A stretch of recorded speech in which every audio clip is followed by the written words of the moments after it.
Well, good morning, good afternoon, good evening, wherever you are. Welcome to Joe, can you believe it? Episode 10 of the Family EV podcast. This wasn't meant to even be a podcast. Well, at first it was the chat, the ID4 insiders, and then it started smelling like a podcast. Yeah. And then it eventually just became a podcast at this point. It's even Apple, after weeks of not recognizing us as a podcast, now officially does. Yes, indeed. So in the show notes, you'll see, and please subscribe to the podcast on its own terms. You'll see a link to Anchor, which has then got links to Apple, Spotify, Google Podcast, and if you need to, just you can still watch it on YouTube. Sorry, I can't open apps on this device. What did you do? That wasn't me. That was you. That was you. Because I used someone's words, obviously. That we do not speak of. that we do not speak. Yeah, you do not use those words. And I just know, having said that the one to the side of me will go off imminently. I'm John, and this is Joe from JKEV. I'm your regular EV dad. There was a little bit of a break, and for that I apologize. We did look at doing something while I was on the road. However, there is a situation here where Joe's a Luddite, and he uses only tablets or a work PC, and it's just too much work. And I'll explain in a minute why not. But so sorry for the pause, but we're back with no plans to disappear. We don't schedule this for a certain day every week, and the very good reason for that is that we work for a living. Joe is a CPA type person, and I'm weird. So I am the chief marketing officer for a security company, and I have a bit of a schedule. So I'm off to LA next week to be charming. So we have to fit around these things, but hopefully you find the content engaging. This is for those who've been following me on YouTube. I'm still not 100%. I still don't have my voice back, and if you're my wife, you'll be pleased to know that as soon as we finish this podcast, I'm going to be quiet. I will not speak for the rest of the day, or for most of tomorrow. But if you want to hear me speak tomorrow, then I will do so at the Orinda Theatre, where British John is making a comedic performance with Kabir Singh, Mikey Winfield, and a number of other comedic performances in a fantastic old Californian theatre. I've done the Orinda once before. It's a lovely. It's a cinema these days, but it's still a nice big venue. Smells of dust, if you know what I mean. It's how theatres are meant to be. So that'll be fun. Let's talk about before we get into the news, Joe. Let's talk about channels. So, wow, what's such original thinking there, my friend? You thought there's too many 70-mile-an-hour range test videos, so you thought, how could I divert? How could I be different from the crowd? So you went for 75. Yep. So naturally, someone out there has seen this video, and I'm sure they're well on their way to 80 miles per hour. I have no doubt.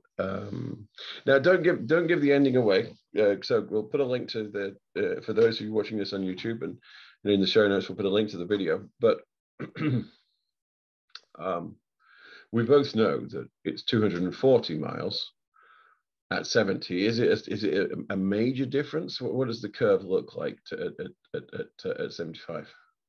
It definitely affects the range. However, as far as I'm concerned, I'm still pretty impressed. We've known during our trips, as we've discussed in other podcasts before, that whenever your guessometer says you're not going to make your destination, slowing down will increase your range by about 10% or so, and that seems to hold true with my testing. Still believe that if I was to draft a semi the way I had to through Nebraska, at 70, I could probably get it to I reckon 280. I think an extra 40 miles is possible with drafting, such as the aerodynamics. It's an interesting situation. Yeah, that's something I'll point out during my video is since I did a loop when the wind, there was not much wind, but when it was in my face, you can see the miles per kilowatt hours is substantially reduced versus when it was behind me. It's quite incredible how much of effect wind has on range. I'll tell you, it's not just, and the reason why we're not recording, it's almost seamless, and amazingly, we didn't rehearse this. So, as you may be aware, I have a white transit van, which we use for going to dog shows. We also rent it out for people to take on wine tours to Napa, but most of the time it's going to dog shows. And rather the last minute, and I literally do mean the last minute, instead of flying back from New Jersey, I ended up driving back with my wife and the kid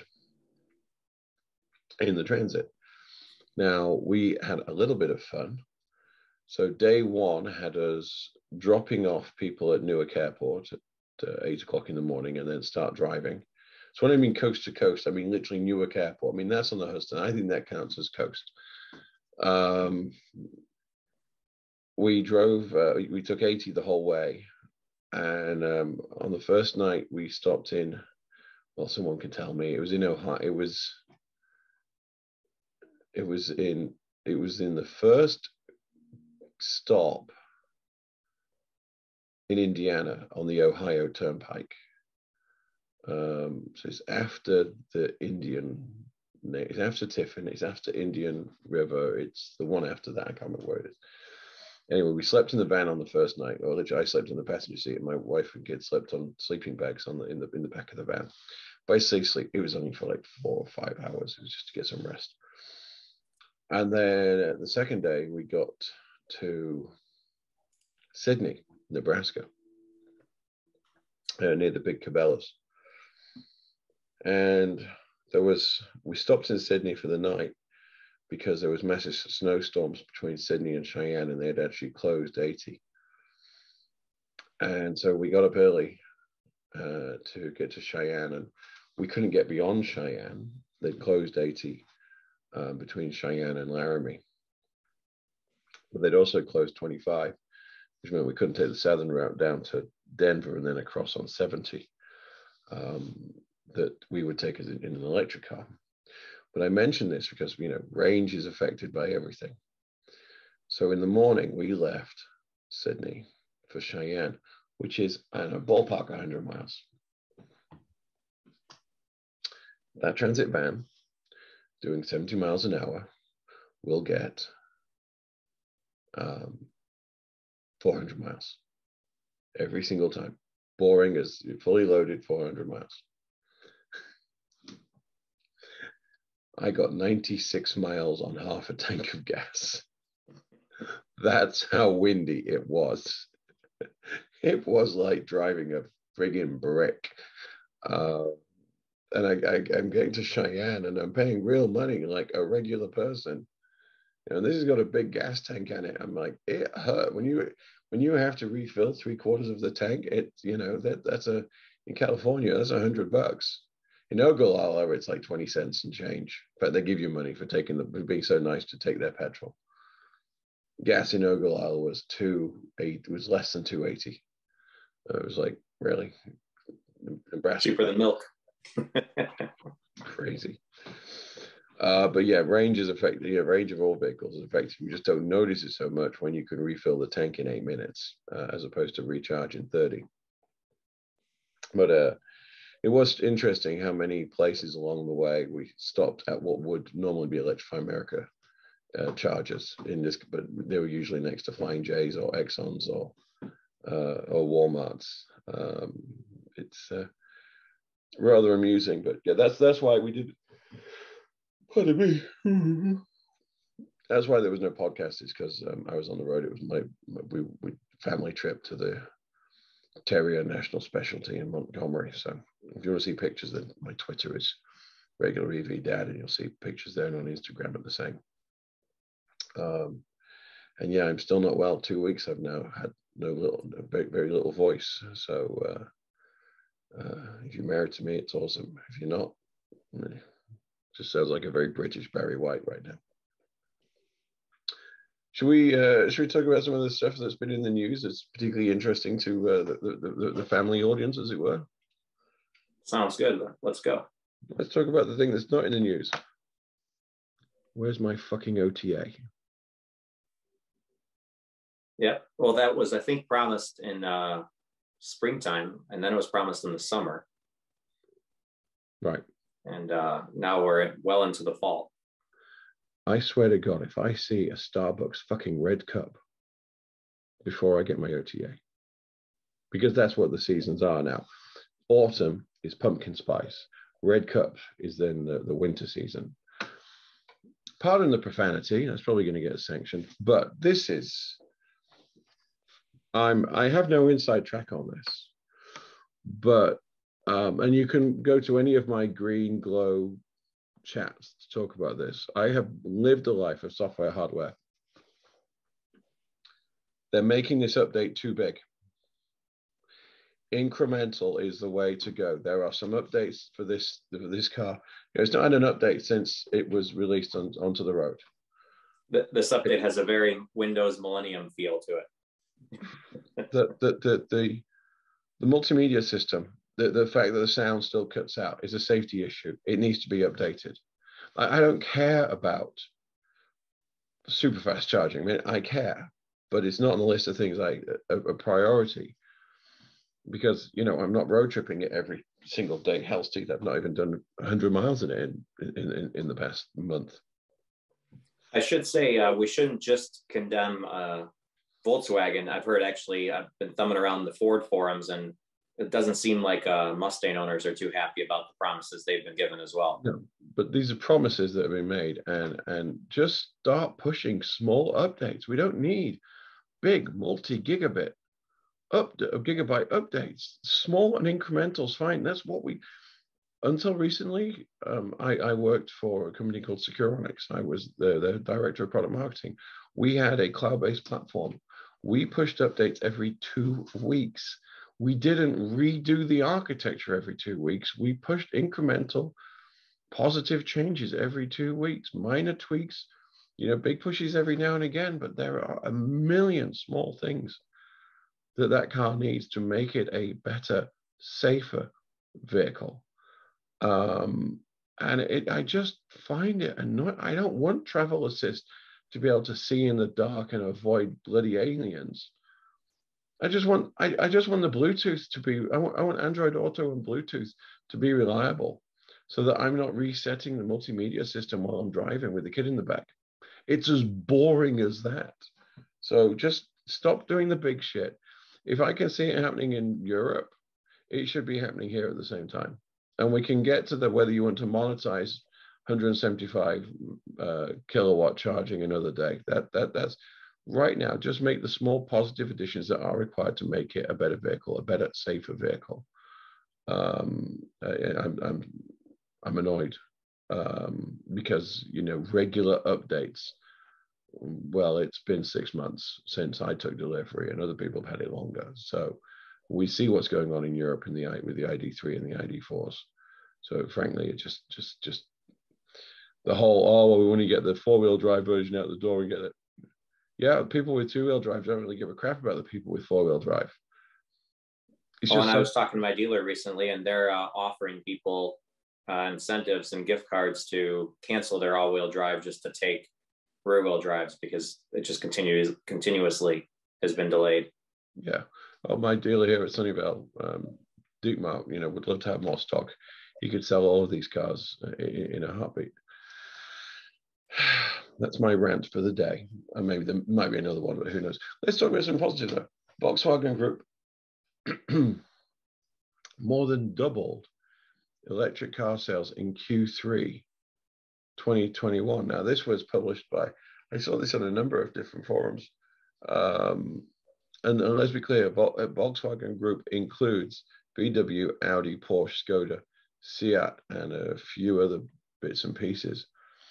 But their plug-in car sales, BEVs, battery only, they sold 122,000 That's a few. I know it's not Tesla numbers because Tesla's cranking out 500,000 cars a year, right?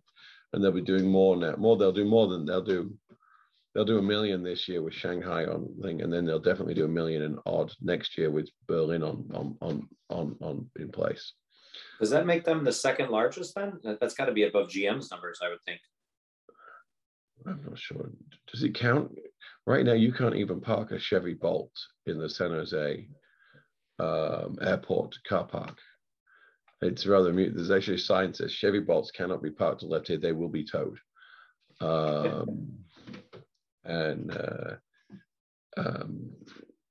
Yeah, the Chevy Bolt has become the Pinto of the EV world.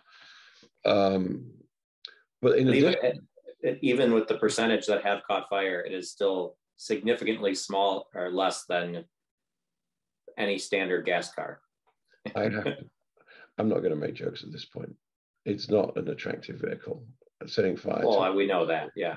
That's kind of the rule number one that they messed up. Yeah, setting fire to those things only improves them aesthetically. They made the Volt, which I thought was a good-looking car, and then they completely strayed away. I'm not sure why. Chris Harris, respected British journalist and race car enthusiast, did a brilliant review of the Chevy Volt with a V, Victor. And I was very keen for it, but my BMW came in at stupid money, and I got the i3 instead. Now, in addition to those 122,000 battery onlys, they also produced another 74,500 plug-in vehicles, plug-in EVs, plug-in hybrids. So they were up 109% year over year for pure battery, and up 82% year over year to just under 200,000. That is a major for a company as big as Volkswagen. And I can't go into the percentage of, sorry, I apologize, my number's wrong. That was Q3 2021. And that was just in that quarter. In 2021 as a whole, they sold nearly 300,000 battery-only vehicles, 246,000 plug-in hybrids, for a total of 540,000 over the past 9 months. That is last year. So this is why they're growing. Last year, their total in 2020 was 422. So 539 for 9 months over 422 in 12 months. That is phenomenal growth. And obviously they're selling a lot of these in Europe where they need to get the credits, to get retirement of the fines against them. But yeah, it's made up. It was 160 over 9 months globally. Volkswagen was 168,000 of those 539. Audi was 52,800. Skoda's 32,000. Seat 8,800. Porsche at 28,600, and we'll come back to that in a minute. And this is one that surprised me. Volkswagen commercial, 2,300 vehicles. So I'm not sure what that is, but just don't sell it here. just phenomenal. Their top five, unsurprisingly, the ID4 at 72,000, the ID3 at 53, the e-tron at 36,000. Really, rather just amazing performance. And I think one of the other things that struck me is, and it came out at the same time, is that this year the Porsche Taycan has outsold the 911. Think about that. It's pretty impressive. And I actually, I believe it, because I feel like I see more Taycans on the road than I do 911s these days, especially around here, at least in Chicagoland. Well, and so the interesting thing about that comment, and I may have said this before, I said this in a conversation. Actually, I don't know if I put this on, but I was talking to Kyle a couple of weeks ago, and we were talking in the morning. I can't remember the reason why, but we were talking in the morning as I was driving over by Cupertino, and I was driving past Apple headquarters, and you would expect to see a lot of Teslas, right? No, Taycans. I mean Taycan, going into Apple headquarters. Just it's very much the car of this particular moment. But they've sold 50,000 of them. I mean, that is phenomenal. And the reason that I'm really happy about this is it just proves rebates don't mean crap. No one's spending 100 grand and change. And this is a Porsche, so remember, you get 5 wheels and everything else is an optional. No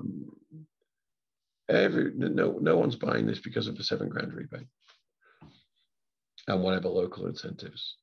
They're buying it because they want it, because of the performance, because of the experience, because people spending that kind of money have choices, and they are choosing the Taycan. So I think if everything was on the lot, I think I would buy the Lucid and maybe the Taycan over the Plaid.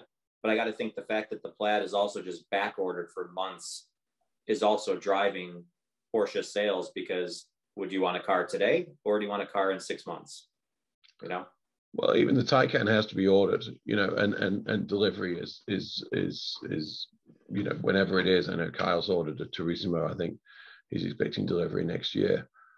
But yeah, the 911 sold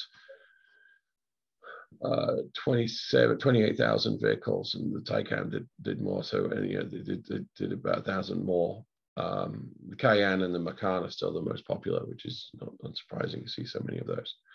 Yep. But yeah, it just phenomenal. Again, if you build it, people will buy it if it's the best you can get. And I've been, so I've released, I've actually just purchased all the options in the company I did work for. If the IPO or exit comes through at a certain value, then Daddy's getting a Turismo.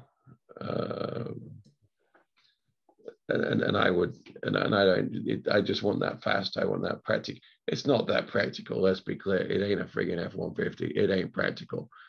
But for doing the stupid stuff I do, it's the perfect vehicle to support my midlife crisis. Because it's about as practical to you as my F-150 Lightning will be to drive to my office every day. Well, all right. So, I'm going to pimp this. Let me just pimp this very quickly. So,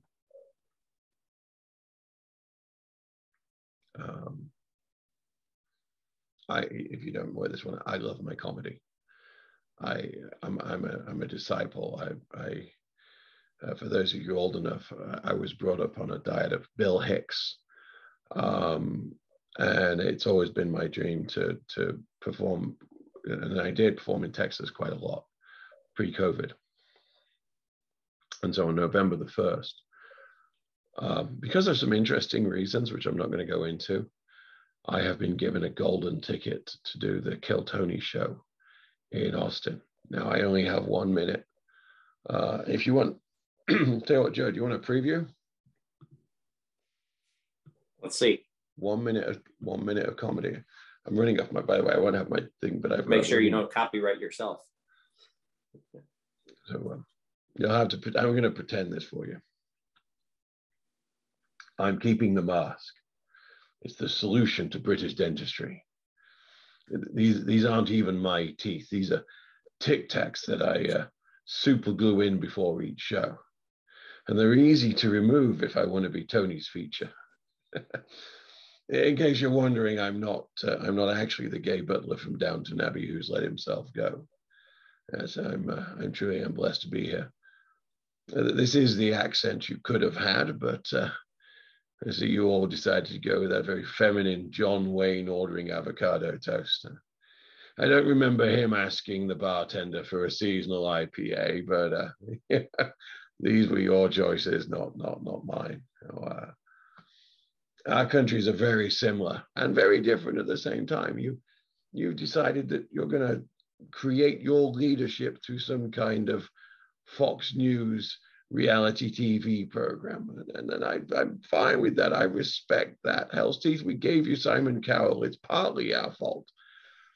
Where I'm from, we kind of go with the Kentucky Appalachian model. So someone has to screw a cousin, and the baby becomes a king. That's our time, and that's my time. 1 minute. So anyway, I get 1 minute, and that's my minute. And if you're in San Jose, any open mics next week, you can see me road testing that a lot. I have 1 minute. We'll make it count. My one shot is go apply some Hamilton to it. I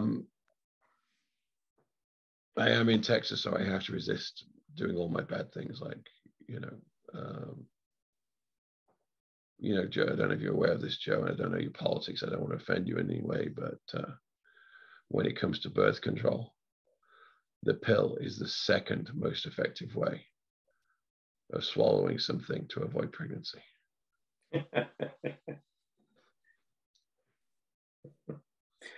All right, the show definitely is getting this will never be monetized. No, don't want the money, my friend. Don't want it. I'm just happy. I'm just here to offend the audience. Let's talk about. Let's go back to car. So anyway, yeah. My stupid thing is I do intend to. I do intend to throttle back a little bit on my professional work and enjoy some of the success that I've worked. I will say I've worked very hard for. I would get the Turismo, and I would actually put hundreds of thousands of miles on it every year. But I would teach it it would be my touring car. And to the people of Wyoming, I say this: if you don't want me to perform in Cheyenne, don't build a DC fast charger. That's how you keep me out. Otherwise, I am going to abuse that free charging. It's a depreciating value for me. Let's talk about something more interesting. Did you see? So this past week, Tesla had their Oktoberfest at the Berlin Gigafactory, which is going to open soon. And two things came out of this. One is we actually got to see the structural battery pack based off the 4680 cells. And I have to say, it's so simple. It just makes sense. Instead of the battery pack being, so they're actually going to bolt the chairs, the seats, to the battery pack, and then bring everything with the seats on up through the chassis, and that's it. So they no longer have to have robots to bring the seats in through the sides and bolt them down. Everything will come up from the bottom, and those bigger, better cells are an integral part. They're easier to manufacture. Assembling them into battery packs is simpler. Just amazing to watch. I mean, talk about stripping it back to its most simple components. This is how scale manufacturing is done. It's just amazing to see. It really is. So go to the inside. If you want to see pictures, I'm sure they're on Inside EVs or on Electric.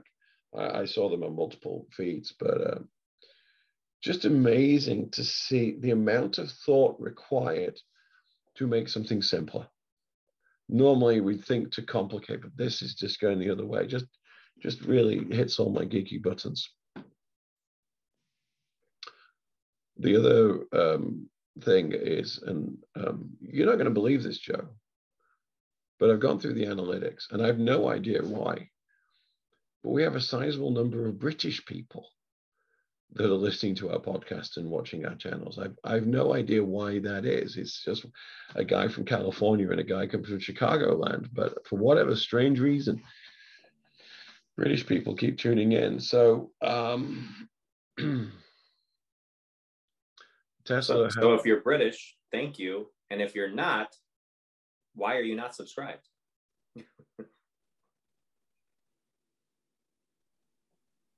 It's a question that needs an answer. Take this moment and go subscribe to some channels. Go on.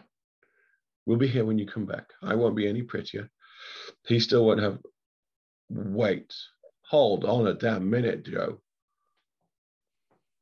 you've got a door. You've been saving up, and you for those of us who are not on YouTube, there are doors behind me now. Joe's office stroke studio has now got a door. Wow. Still not painted, but, well, the door is.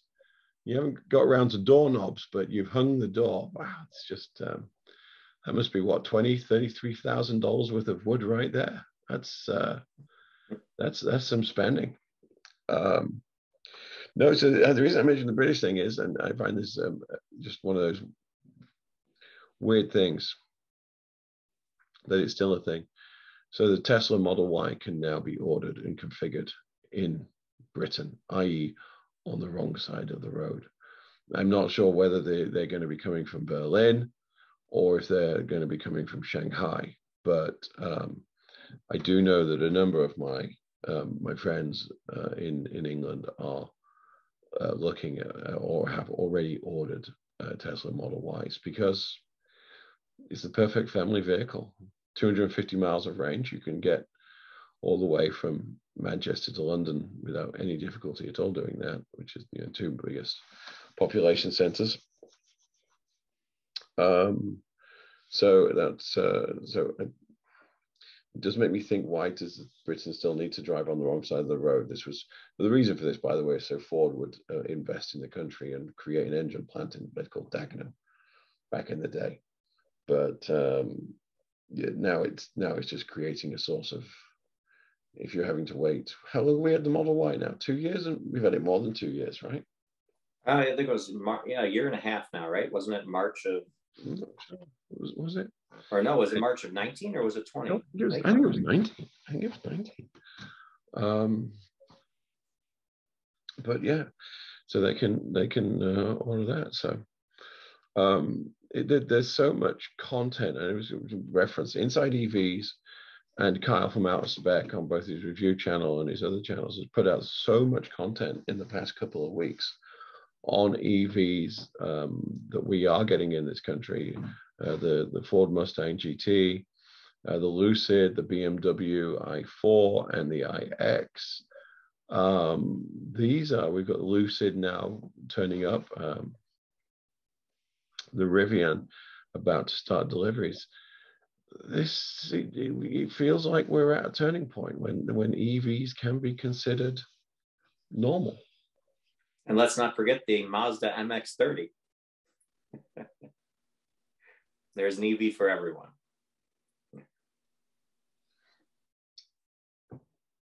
No, let's forget the Mazda 30.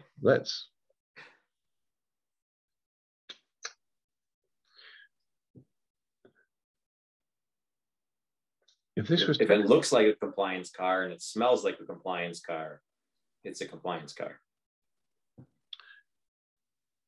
This is never going to get monetized. You know that, right? We threw that away about 10 minutes ago. Yeah, so that's why I'm going to keep going. Look, it is a beautifully appointed Nissan Leaf. That's what it is. It is a beautifully 100 miles of range with 34 kilowatt DC fast charging.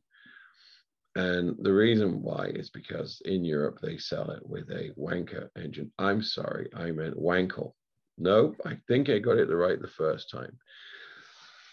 The Wankel rotary engine is an amazing piece of engineering. It really is. It's one of the most fuel efficient ways of creating energy. However, did you ever see did the RX-8 come out over here? Oh yeah, they last about 50,000 miles and then the engine blows. Yeah.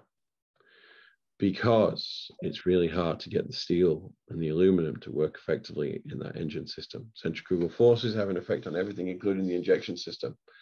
It's an amazing principle. But so is monogamy. And that doesn't work out too well for 53% of people. It's clear. I have a theory about this, about the Wankel engine. About monogamy or the Wankel engine? The Wankel engine. This actually could work as a range extender, since I would be shocked if it ever ran for 50,000 miles in its life.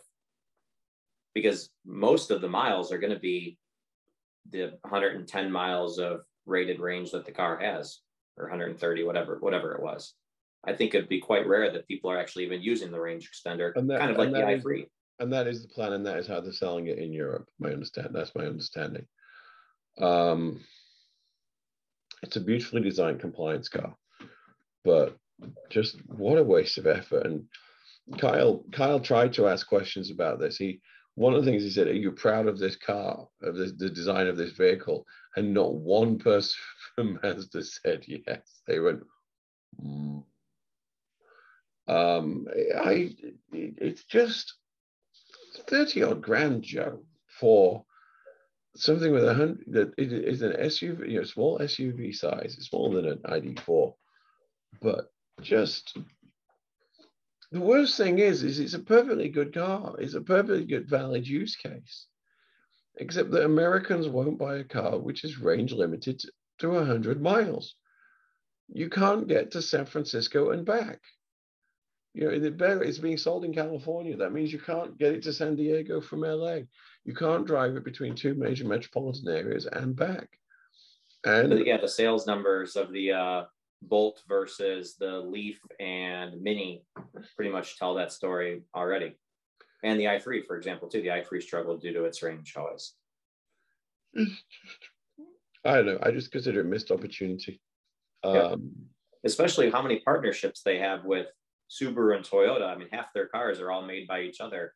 This would have been a golden opportunity for them all to come out with one skateboard chassis, and put 3 different bodies on top of it, and all 3 of them would have a great electric car.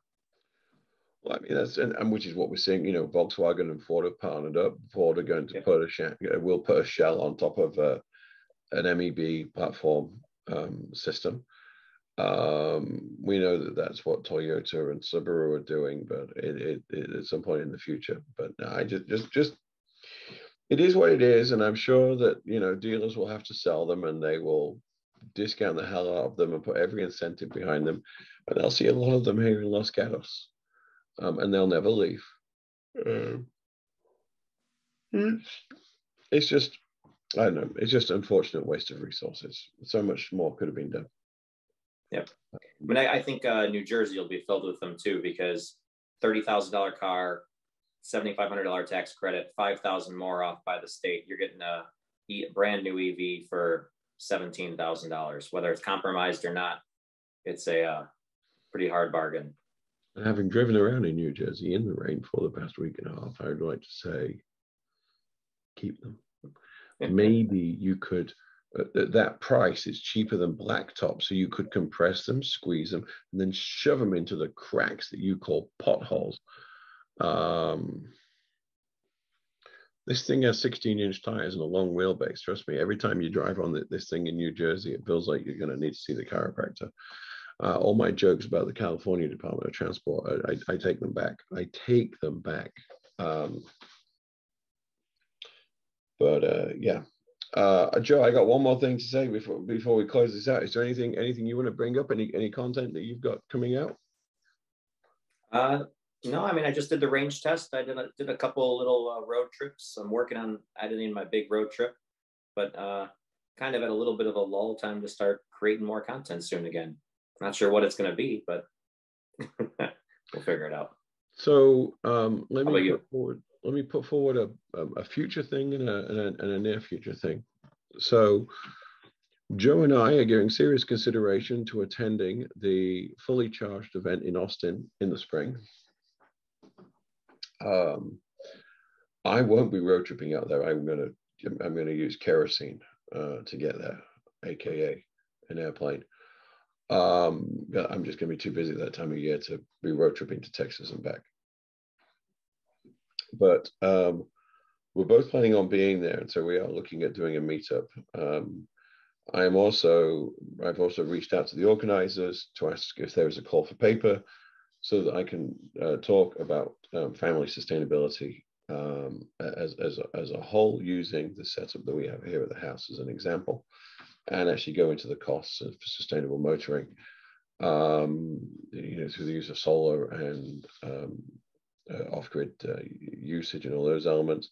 I'm also going to make a suggestion, as best I can, that should there be any form of entertainment, it should involve a British comedian who has some rather good jokes amongst his stuff regarding midgets and debauchery and the use of a British driving license to evade justice in America.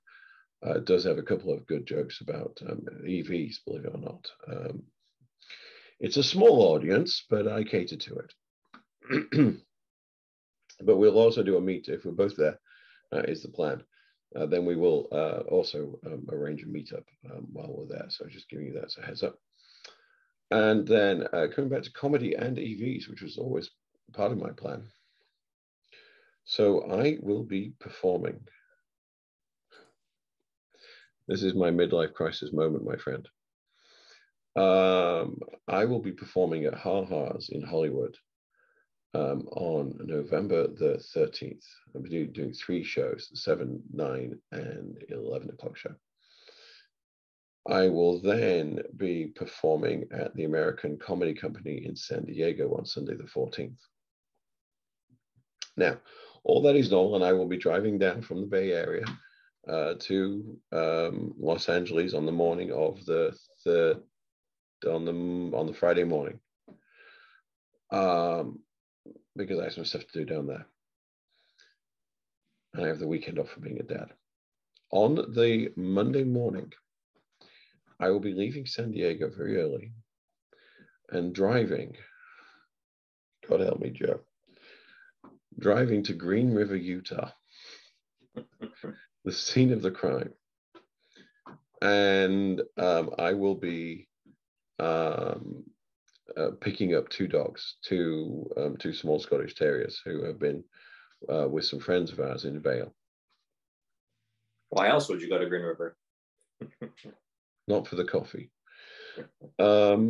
Sorry, Green River, Utah, but that coffee was great when you're really tired and really need it, but when you're sober, I'm much more of a fan of the restaurant across the street. That's my go-to.